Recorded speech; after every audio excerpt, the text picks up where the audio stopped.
Okay, hi everybody, this is GOL from Productions², and today you're going to be unboxing Final Fantasy VII Remake, First Class Edition. So I've got my... that was crazy. A lot of dust from the floor on this thing. Let me go change this. It's got today, I've already wiped it down once with the outer box with a homemade 91% alcohol wipe. Alcohol wipe. Let me go grab another paper towel and we'll get to unboxing this. Taking every precaution.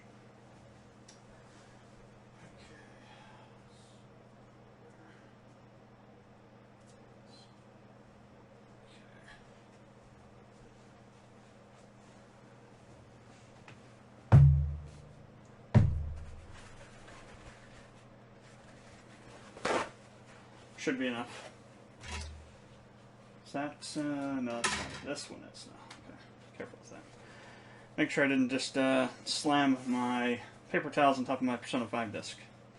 Got it sitting up here above my second monitor for easy access purposes for when I am streaming it. Okay. Yeah, normally, like, rubbing alcohol, hand sanitizer has, you know, at least, like, this stuff that I have, this Walgreens stuff, is 70% alcohol content. This is 91%. So this is even better. This is medical grade, so. I'd recommend that you do this with anything you bring in from the outside, any boxes, any groceries that have been exposed to the open air. For like produce and vegetables and stuff, you don't really need to do it because you can just wash it underwater. But like for things like containers and deli meat packages and bags and things like that, like for apples or whatnot, I really recommend it that you rub them down with something like this, just because it's better safe than sorry. I don't think a lot of people are thinking about, I'm doing this, thinking about groceries in terms of it being a fomite, a vector for the coronavirus to infect people from, but they should be. I need something to open this box with. Now, as you can see, this thing is massive. It's literally longer than 6 feet, or 3 feet. My arm is 3 feet long, almost. So, this is a lot bigger than I thought it was going to be. I need...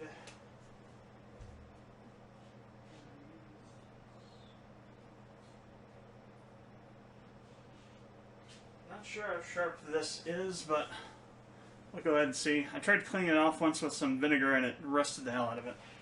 It's a X-Acto knife.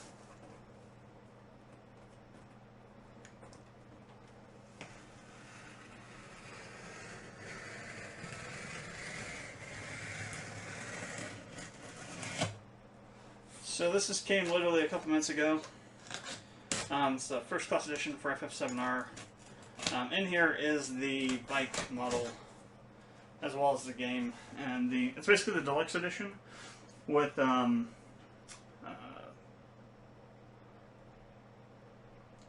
deluxe edition version of the game with the bike, and there's also a Cactuar code in there as well for the first class edition. Otherwise, it's just the deluxe edition. But that stays up there. Oh, we got a couple more boxes.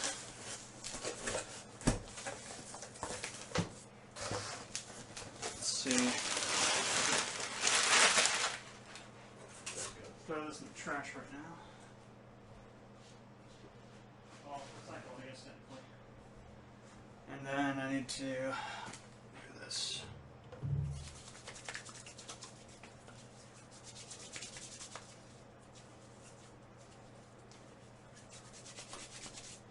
Alright, grab this out. So this is probably the box that the game is in. Let's see if I can get my... there we go. Alright. Let's go ahead and rub this down real quick.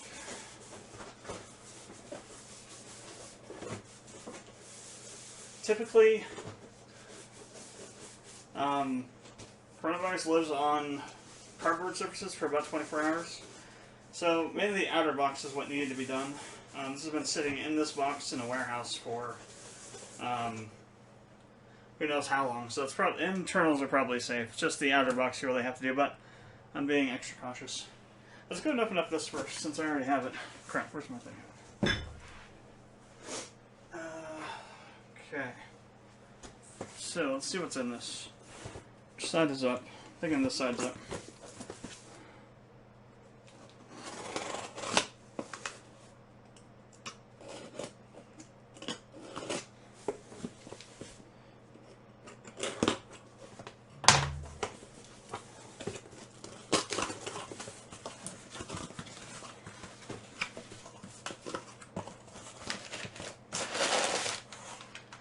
Okay. So we have the lanyard.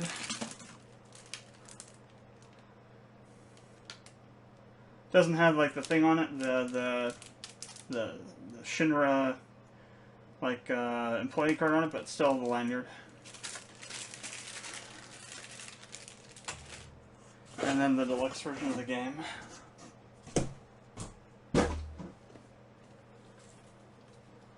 A very nice looking box.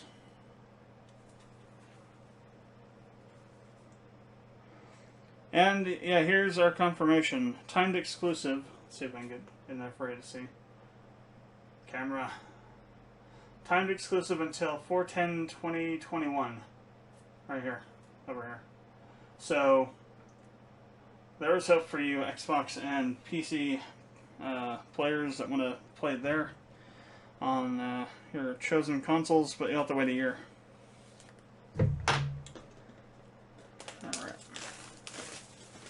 Again, this has been sitting somewhere in a warehouse for probably a good couple of weeks, so you don't really need to worry about it. Though, on plastic, coronavirus can live up to 9 days. On plastic surfaces. It's the latest information that we have anyway.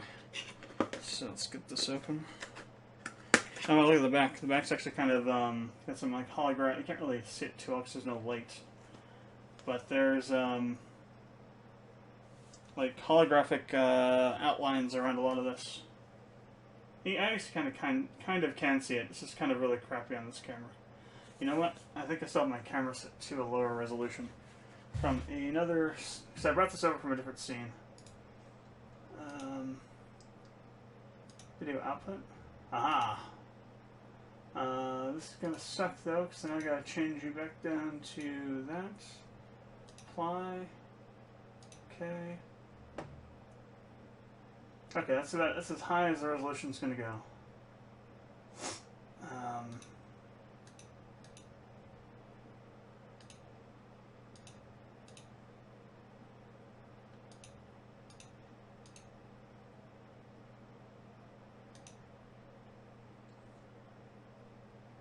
I think the output size ain't changing. Alright, maybe I have to restart. Give me a second. Okay, that was it. It had to be set to, see if I get the angle right here. So you kind of see there's a little bit of a holographic effect on the text. There's also like boxes around each of these things down here as well. The legend returns for all generations. What begins as a rebellion against an evil corporation becomes much more, and what erupts goes beyond imagination. It's the synopsis on the back of the box here.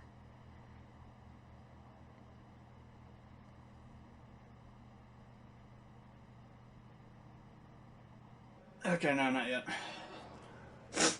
I have a sneeze coming, but it's not here yet. So you got the steel case, the game, character DLC, code, mini soundtrack, and the hardback art book are all in here. 100 gigabyte minimum, 2 discs, DualShock 4, PS4 Pro Enhanced, 1 player. Bank Video, Unreal Engine, and Square Enix, obviously. Cool. Alright, let's get this thing open. See what's in here.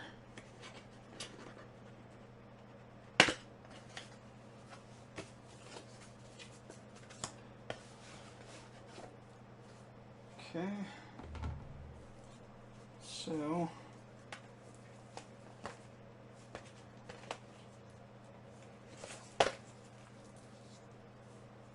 I think the Cactuar DLC thing is probably in the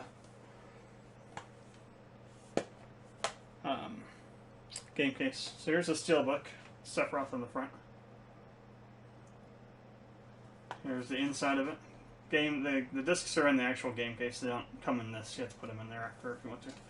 Here's the back side of it. I only have a couple of games that I have a steelbook for. This one, Final Fantasy 15, Star Ocean 5, and Persona 5 are the only games, PS4 games I have steelbooks for. Last of Us is the only game I have on PS3 I have a steelbook for. Okay, so that's the steelbook case. Pretty cool. These are very cool. So here's the game case. Here's the front cover.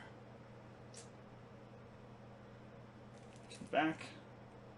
Just the same as the back of this box, except without the awesome stuff around it, the foil-y kind of stuff and the extra content information. Can't believe I'm holding this game right now. 16 years ago, well no, not even 16 years ago, as little as 6 years ago, this game was the impossible game. And then on 2015 E3, Square Enix just destroyed everyone's minds by announcing this thing. And then they kind of let it go. They kind of just let it go. They didn't really. There were a couple of other events where they mentioned it at, a few. But yeah, this kind of sort of faded into the subconsciousness of everybody. And then in 2019, with the State of Play, it was like, oh god, this game exists. It's right. It's real. So it was like a double whammy. Okay, I'm gonna make sure I don't. Yes. Okay. Very. Very. This you cannot see. Sorry, you cannot see this. No. So I'm gonna put this down here somewhere. Okay, here's what the. Make sure there's nothing else in here that's got a code on it. Oh, there's some reward points. But yeah, so here's what the inside of it looks like. Got a thing here. So the first disc is the data disc, the install disc, and then there's the second disc is the play disc. So I'm guessing all the textures and things, maybe the movies are on this disc, and then everything else needed to play the game is on this disc. So it is 2 discs, but you're not going to like put another disc into the system. It's not like the old. It's not like OG7 where you had to like put in disc 2. One's an install disc, one's a play disc. So that's cool. I'm actually going to take this and put it into the steelbook right friggin' now. I also need to actually install the game too for tomorrow.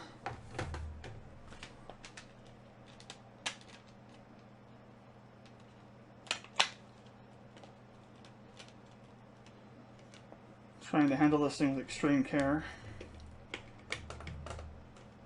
God. These, okay, good, didn't fall out. There we go. These things are kind of annoying to deal with. Hell, put it up here.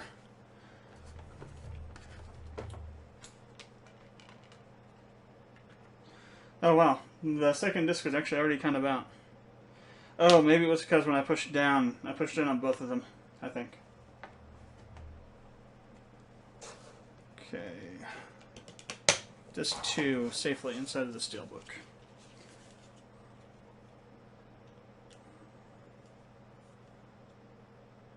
So there we go. Pardon my French, the fucking impossible game right here. So many thoughts.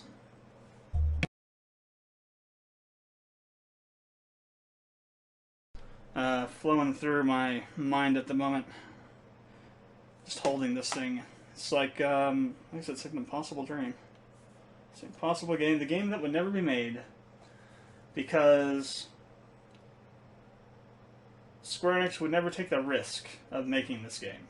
That was the prevalent wisdom for decades, literally. For 20 years, that's been the prevailing wisdom about this game. And 2015, Square Enix kicked our asses and said, you know what, we're going to do it. Because we feel it's the right time. And you know what? I think they're right. The original OG 7 redefined not only JRPGs, but gaming as a whole, really. In terms of like graphics and what you could do narratively in like a 3D game. There have been 3D games before then, but S7 was like the breakthrough game for the PlayStation. And I feel this game, given how good it looks, barring any kind of like day one, week one technical issues that they have to make patches for, when everything is said and done, like literally like a year from now when it comes out on other systems and has been fully patched and fixed of any issues that it might have, because I'm expecting there to be some problems. There's no way there won't be. Modern game development is such that you will never have a game that has a perfect launch, ever. In terms of like technical problems and like texture issues and things like that. It's just not going to happen. This is not going to be any different. So we won't see the full picture of this until maybe a couple months from now, when they do all the patching for maybe any kind of texture issues or small bugs or things like that. But once everything's said and done, I have a feeling this game is going to redefine gaming graphic fidelity and gaming battle systems for RPGs for years to come. And I don't think that's what they intended to do. I think that's what they were aspiring to do when they did this, and that's why they waited so long for like technology to get to a point to where they could say, okay, not only do we have a fiscal reason to make this game, because we need to have like a boost in our stock and whatnot, but also gaming has gotten to a point graphically and graphics fidelity that we think we can leverage existing engines at this time to make something that's exceptional. And I mean, if you think about it, the fact the game looks as good as it does is goddamn insane. This is running on, for the most part, in most cases, this game, when you see it, it's running on hardware from 2011, I think, is when PS4 originally came out. In my case, my PS4 is definitely an almost launch PS4. It was like, I got it a few months after launch, February or March of the following year of the launch, of when it launched. So, I don't have a Pro. They didn't release they haven't released yet a PlayStation 4 Pro that has like a Final Fantasy skin on it or something. If they release something like that, I will definitely buy one. But they haven't yet, so I'm not going to get one. Unless and until they do. If they don't, then I'll probably just wait for the PS5. And the fact that the game looks as good as it does on hardware from frickin' almost a decade ago now, it blows my mind. I don't think people are thinking about this when they're playing this game, that the PS4 architecturally is like almost 8 to 9 years old, and it looks amazing on it. The fact this game exists at all is mind-blowing. So here's the soundtrack. So what do we got on here? We have the Prelude, Tifa's theme, Shinra's theme, Scorpion Sentinel, On Our Way, the Turk's theme, Let the Battles Begin, Flowers Blooming in the Church, Hurry, the main theme, Lay Down Some Rubber, and Stand Up. These are the tracks on here. This is the mini soundtrack. The full soundtrack is literally 7 discs long. 165 tracks on it, I think, in total. It's insane. This isn't even a mini soundtrack. This is a like a micro soundtrack, a nano soundtrack. So yeah, this is insane. 2. Might listen to some of this a little bit later. Oh, I don't have my CD-ROM drive hooked up right now, and I'd have to restart my computer to do it. So maybe the next time I do, maybe on Friday, we'll pop this in and listen to it. Some of the tracks, and then the art book. I'm not going to look through this because I'm sure it has spoilers. But here's the art book. It's it's small given the size of the box. It's not surprising, but Like, the Last of Us art book is, like, huge. Let me go find that real quick. Show you in comparison. There you are. So when The Last of Us came out, I got the Survival Edition. I think I got one of the last copies you could possibly get of it. This is the Last of Us art book. That came with the Survival Edition. So yeah, it's obviously a lot bigger. There will probably be like, once they get the full game out, there'll probably be something like this for FF7. Once they get the other parts out, but I think that's fine too. Throw this back here for now. I'm going to look at just the first page. I'm not going to show you guys the first page.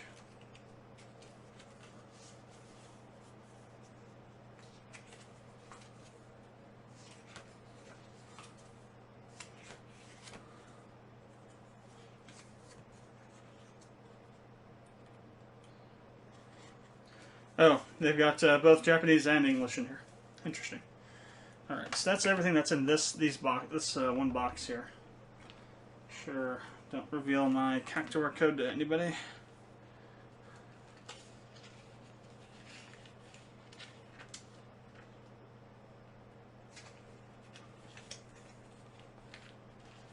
Trying to get everything back in here. Okay, there we go.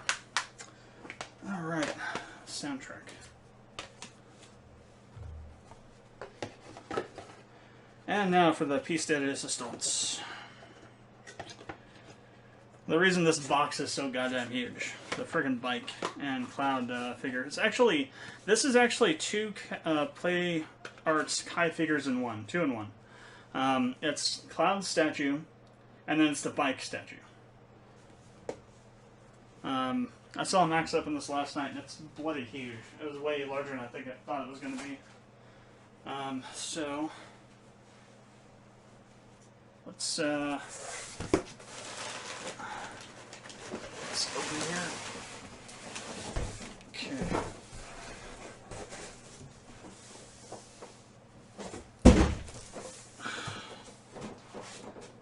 It's almost too big to sit where I was sitting it before. Or too small. It's almost big enough too, though. What's going on? My phone is like blowing up.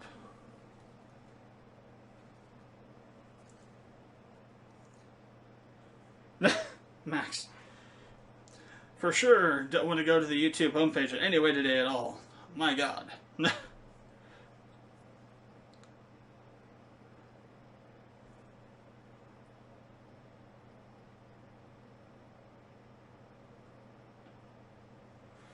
Okay. So yeah, for those of all this, maybe I'll get this up soon. For those who don't know, though, Max is streaming the remake today at 5 p.m. and literally 2.5 hours from now. So if you're interested in watching him play through it before you do, go ahead and drop by. I will be watching his stream for the first couple hours of the game, and then I'll be doing my own, and then I'll pop back over to his stream if I finish it before he does. Okay. Stiff cardboard, never been opened before. Very stiff. That's what she said. Okay, got some stuff here. Get rid of that. And then actual other stuff on the bottom too.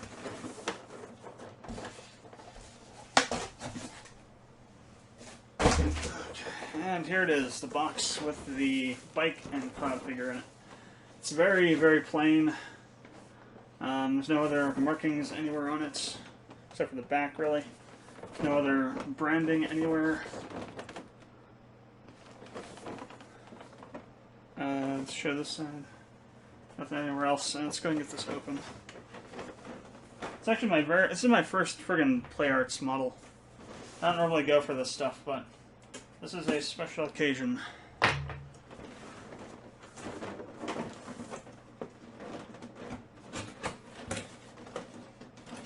Okay, you got instructions.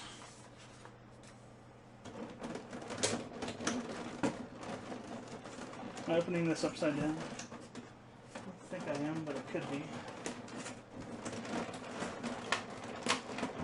That's all self-contained, okay.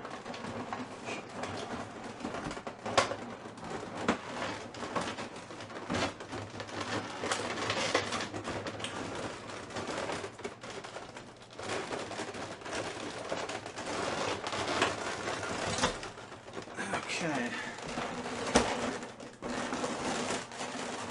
So I kind of did open it upside down.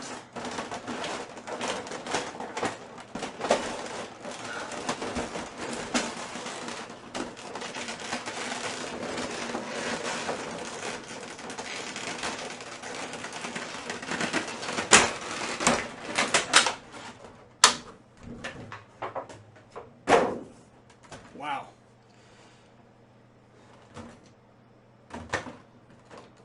Let's take a look at cloud first here.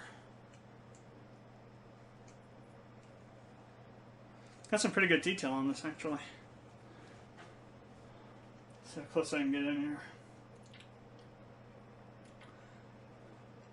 The hair is kind of, it is rubbery. It is a little bit movable, but it's not like super plastic.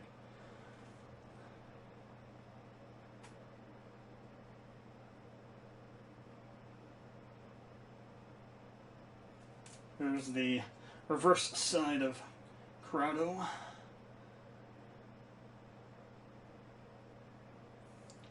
Looks like it's very articulatable. Yeah, look, it's good. All kinds of stuff with it.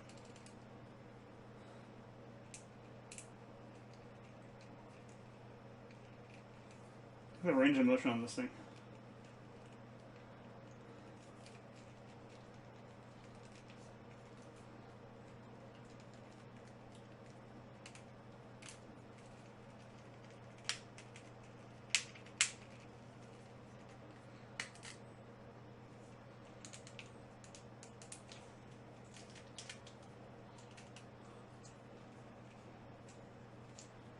It's like a whole bunch of movement you can do on it.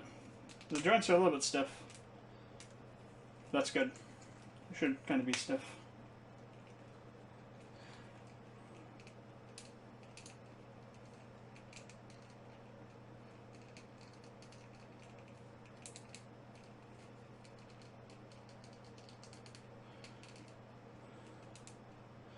One thing I noticed about Max's version was that this arm was a little bit loose when he put the Buster Sword in there. He also has different hands. I think some of them are made for... One's made for the Buster Sword and one's made for the bike. Let me get the bike out real quick. This thing is like insane. Let me reset cloud here.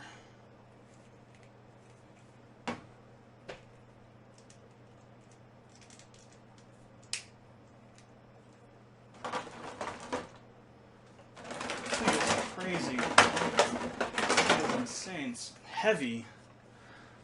I mean, not heavy, but I mean, it has weight to it. It has freaking weight to it.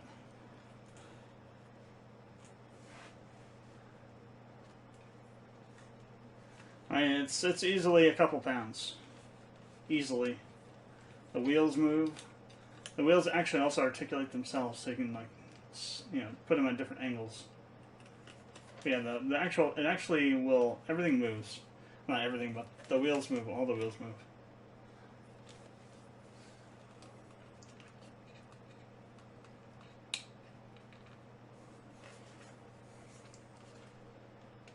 It's crazy, the amount of detail on this thing. It's also a,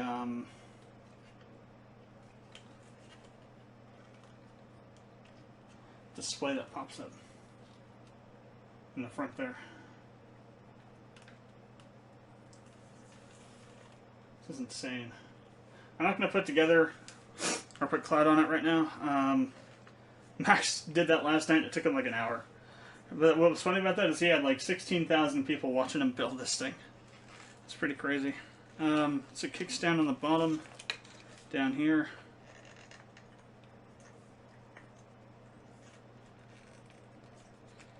Very tight.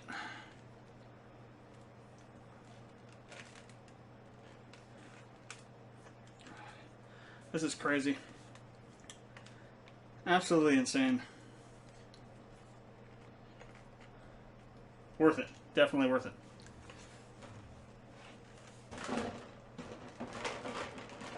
Actually, I think it was the other way.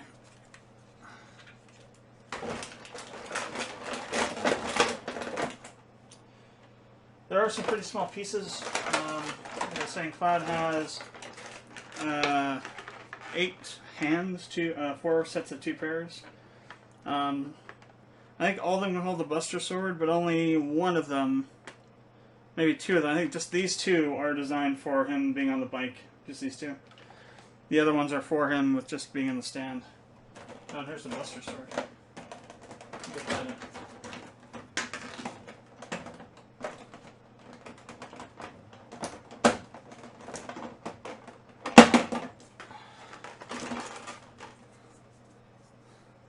Actually has a bit of an edge to it, to be honest. I mean, if you really whacked somebody with this, you could probably draw blood. It is plastic, but the edge right there is kind of sharp.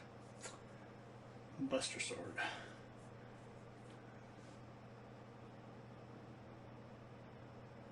I don't know if you can see the details down here by the... You kind of can if I held it this way. Light, where are you? There you are. The details down there by the hilt. Find the right angles here. There we go. Materia slots, but there are no materia in this. You guys got to make your own if you want to put some in there. It's cool. Actually, no, he has 10 pairs of hands because he has 2 on already. So you got 10 hands for proud of. I'm gonna try and put this back in.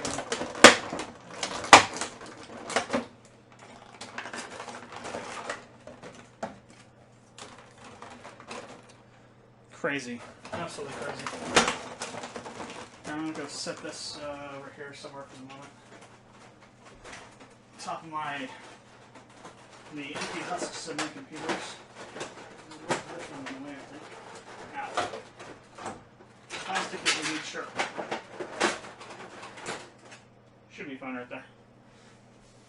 So yeah, this is insane. Definitely worth the 300 and something bucks.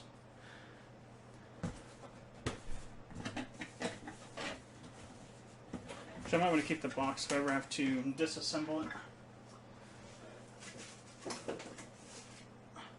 for moving purposes. I want to keep everything in here.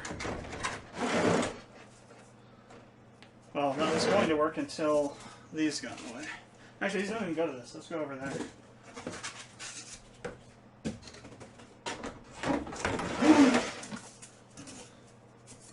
This too.